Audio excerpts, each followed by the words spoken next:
sim thu pui YouTube channel clear tu tele subscriber song te in sa in chi bai ka buk chewa voin hi February ni som hi le pani sang ni som hi le pali ani ya voin lama te ni le nga hun tlong takin man ka bai se ni ole tun tu ma hian nak tu February ni som hi le pathuma live fa te kut nei jing an ngai lut ber lukla an man tur chung chang kan sia tur poimo te le som na te karan da chuak don ani LADC sarkara art and culture department le central uaile changkop tena an hoi hot lukla naktuk maya nei tur hi longtai chan mari muala nei ani dona longtai chan mari mual hi tuna chan mari veng na than mual an man mek thang loka ani ya hetraya hian zol zau tak mai boruak theng thon wam tak mai a oma chumi muna chuan lukla hi nei tur ani he huna in buat saina hun engama chena tanga len buat saina an local pui to chu peifel thokat ani to a voina khan kut nei na mun tur hi ka vat lo a ti chuan voin ni ya khan organizing committee te chuan na tlang run pui ko in man ruwa ma mo tur te la khom fil ani ya mi pui atam thei ang ber he kut chim tur hian organizing committee chuan asom ani kum tam tak an lo man to lukla ku thi naktuk chomadar so ma tran ani dona kumina hian ku thleng tu tan pu bi an thang puya LADC sarkara executive member art and culture department changtu ani anga kut pa a puvizir sanga chief executive member LADC ani don ani he kut lo ting tura items chi sang an than chua te hi awa in kan sei seng lo wanga hei hian he kut manna muna kal ati cha kom tak sit ani namlam chi sang hei hi lai district chunga nam chi sang pang bom le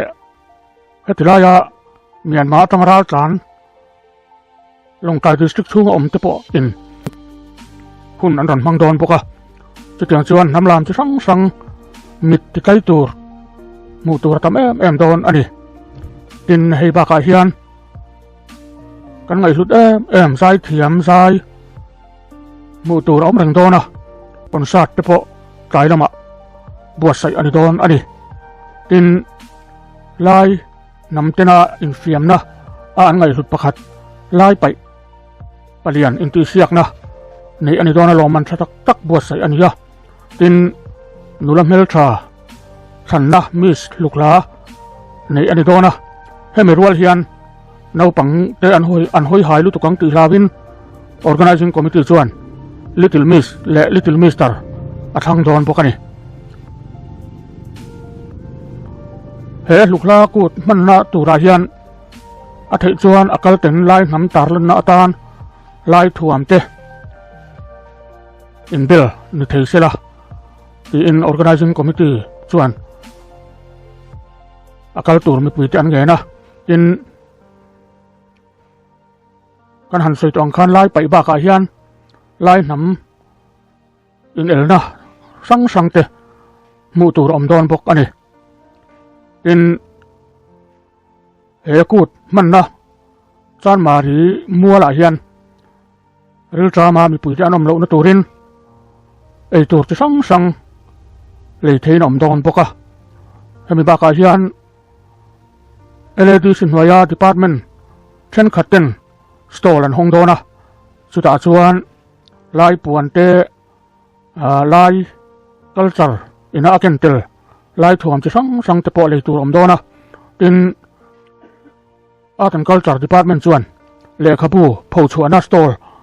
an siam boka heta hian lai district lo pian chu adan te tin le khapu tak beng tivar thei tur tak le khapu pho chu ani don ani heng te hi mi puiten man zo ka an le theina turin aman tepo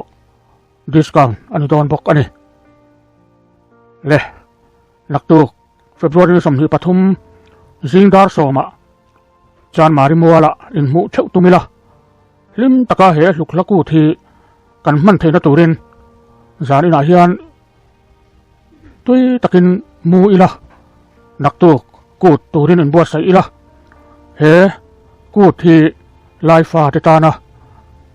kut ngai lut alani rang ani ti feila tuna thang thar lo om sel te po hian kan thei ang to ka kan ngai lut apoi mo ani ti kha setlang ila atha ome ole tuna hian Central Wele Vice President pu thang bama he kut a kal turami puite asom na lo ngai thalok ila atha ange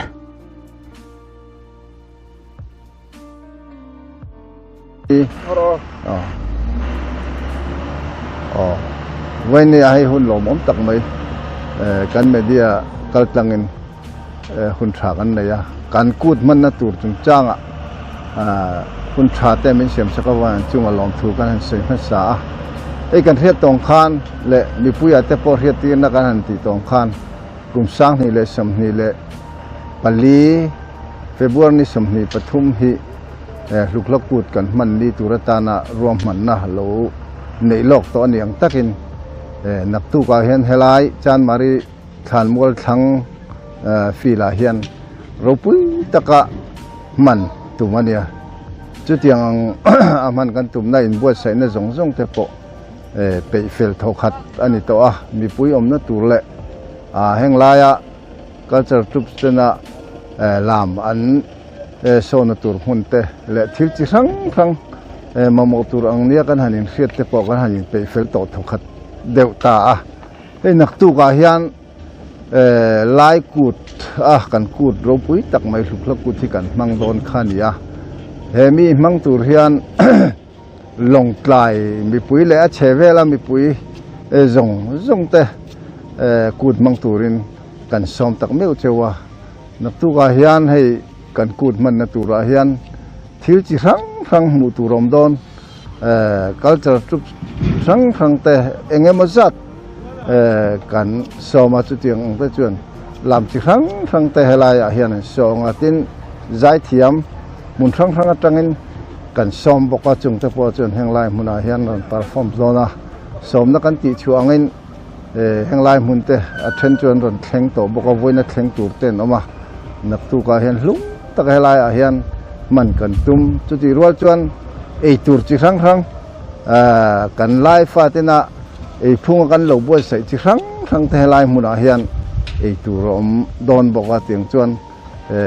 mi puite helai hen ri traminin om don lo thil chi rang ei in tur chi rang te kan boi sai don chu tiang angania wang chuan henglai muna hen mi puite tam theang verkal turin kan som tak meu chu ni te kha kan soi duwa amun ma hi kal veiwa na hi eu sil matanga tlan kuala ngai awangin helai mun hi han la deuna in amun fian real tak ni ma se mun ma zawon mi pui tam takom theina nia chu wangin motor parking le thil chi sang har san na kan nei don lo chu wangin lir thei le pian tu pon ron kal ron kenula henglai han ro man na kan lo siam pui zelang cheunga har san nom lo in henglai hen ku tro pui tak man kanin be se ni kha kan han se du ni lo me